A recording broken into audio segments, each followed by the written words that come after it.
on, guys? Welcome back to another day. Today is Monday, October 24th, another exciting day in the stock market. We did open up green, went a little bit red, and then recovered mostly throughout the whole entire day. Made new highs at the very end and kind of sold off a little bit, not too much, about 0.25% decline. Nothing too crazy. It's exciting because today, actually, we did a Roku play. We bought these for 310, sold them for 4.0, another 30% of the book.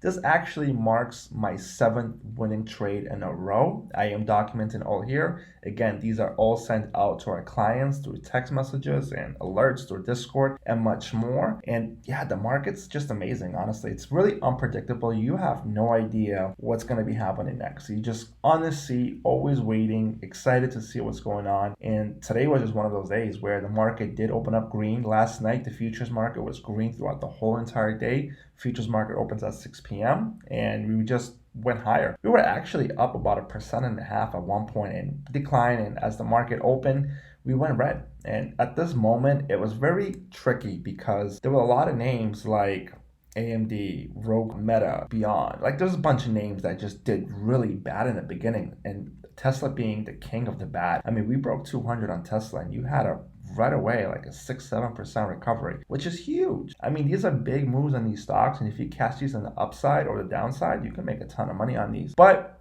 conservative plays, I didn't want to play Tesla because it's just expensive, and I know a lot of people decided to probably play puts right about here.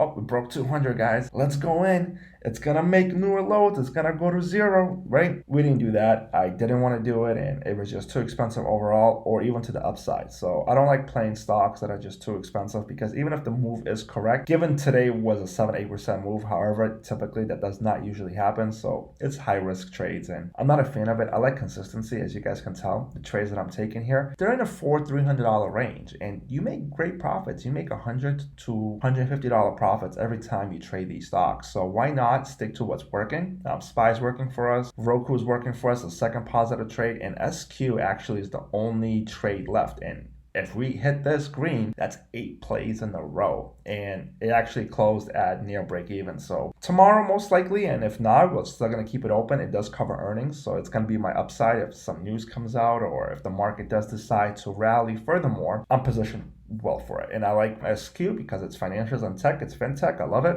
And let's move on to the portfolio, guys. And again, not a lot of action today. I didn't do much because the opportunity wasn't there to sell any cover calls. I am still completely naked on AMD, Roku, and Beyond. Beyond, I don't really care about, as you guys know. Roku did have a really bad day on Friday. It did recover slightly today, not too much. And I don't know what to expect from this. I know Netflix did really well lately, and because of Netflix, I thought maybe Roku would lead on that, but it just did not do that, which is not surprising, but a little bit of disappointing. Not too bad. Earnings is coming up soon on Roku, expecting somewhere in the 60 break in the next few days, and that's a $9 move. So it could happen, it could not. I couldn't tell you, but I am positioned into it. I will sell some cover calls before earnings. And that being said, guys, earnings, we're in the right peak of it, and we're going to have a lot of names reporting, including Google.